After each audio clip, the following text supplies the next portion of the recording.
The thing about family betrayal is it cuts deeper than any enemy's knife. But nothing tastes sweeter than serving revenge at a table where they once mocked you. Growing up in Boston, my family made sure I knew my place beneath them. I was the forgotten daughter, the one who never fit their perfect picture. My sister was the golden child, my parents' pride. I was the scapegoat, blamed for everything, laughed at, dismissed. That life has a funny way of flipping the script. Years later, I built a tech empire from scratch, and the money came pouring in. Suddenly, the family who never had time for me remembered I existed.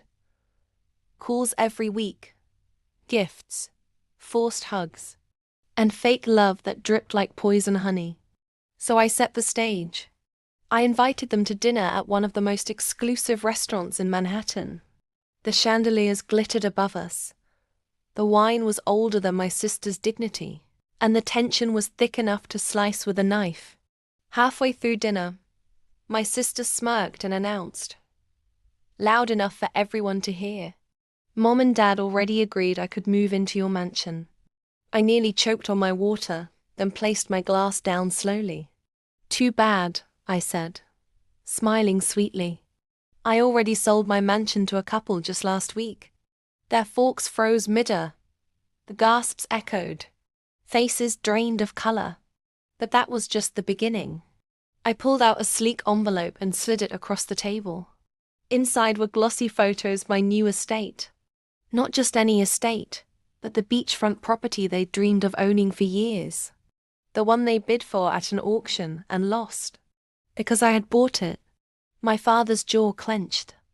My mother's hands shook. My sister's lips parted, rage boiling behind her eyes. But I wasn't done. Oh, and the couple who bought my mansion. I leaned closer, lowering my voice. They're sitting 2 tables behind us right now.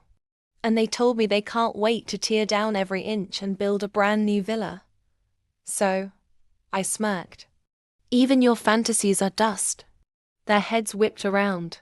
Sure enough, the buyers raised their glasses in a silent toast.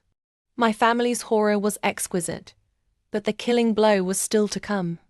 I placed a second folder on the table. "This," I said, "is my trust. Every asset, every account, locked away beyond your reach. And in case you were planning to cozy up, even more good luck, because my lawyer made sure you'll never see a cent. Not even in my will."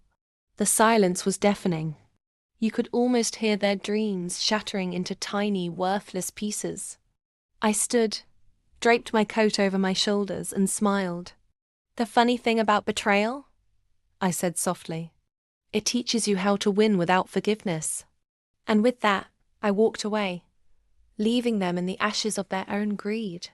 If you loved this revenge twist, don't just subscribe to my channel for more jaw-dropping stories that will leave you gasping. Because the best revenge is living well and making sure they all see it.